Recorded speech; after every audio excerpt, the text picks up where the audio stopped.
What is up? This is your LA in a Minute here with the LA Taco Neighborhood Project in the City of Champions, Inglewood, California. Now, Inglewood's rise to prominence started with tourism generated from an earthquake. That's right, crazy story, and Inglewood has a wild and rich history, so let's get into it. Before we get into the deep history of Inglewood, we need to talk about this earthquake, which happened on June 21st, 1920, and even though it was only a 4.9, wreaked heavy damage on the city. So look, this was a small quake, but it did a ton of damage, including opening up most buildings, and that drew some insane crowds that were so big that police had to do crowd control. There was an estimated 5,000 tourists, many of whom ended up staying because the climate was so good, and within 5 years, Inglewood's population went from 1,200 to 20,000. Wow.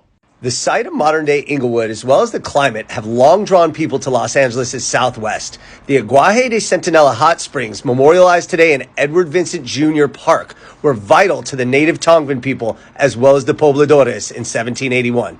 The settlers grazed their animals near these springs so they could drink, and these formed the foundation of what we now call Inglewood, the Rancho Sasal Redondo and Rancho Aguaje de la Centinela. The name Centinela actually derives from the word sentinel, which honors the hillside from which people could observe the ranchos.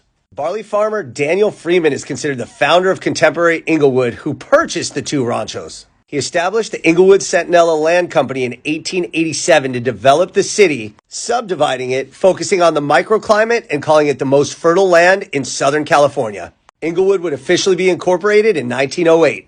An odd tidbit about Inglewood is that in the late 1920s, it was actually the chinchilla capital of the world when Matthias Chapman had the only chinchilla farm outside of the Peruvian Andes.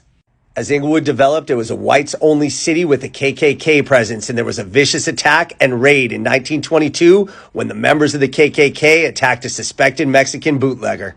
Even after the removal of the KKK, Inglewood remained a sundown town where black people could not buy property, and they were threatened with physical violence after sundown. World War II finally turned Inglewood from an agrarian community to an industrial manufacturing hub thanks to the North American Aviation Factory. That was followed shortly by the development of Foster's Freeze, Big Donut Drive-In, which became Randy's, and the Fabulous Forum in 1967, which catapulted Inglewood into the big leagues. Finally, Inglewood started to diversify, hiring its first black police officer in 1969, desegregating schools in 1970, and electing their first black mayor in 1984. Inglewood currently thrives, but it continues to be the center of the gentrification debate. Inglewood, from the city of the Sentinel to the city of champions. It's a very important community in Los Angeles, and this has been another episode of the LA Taco Neighborhood Project. All right, LA, it's been a minute.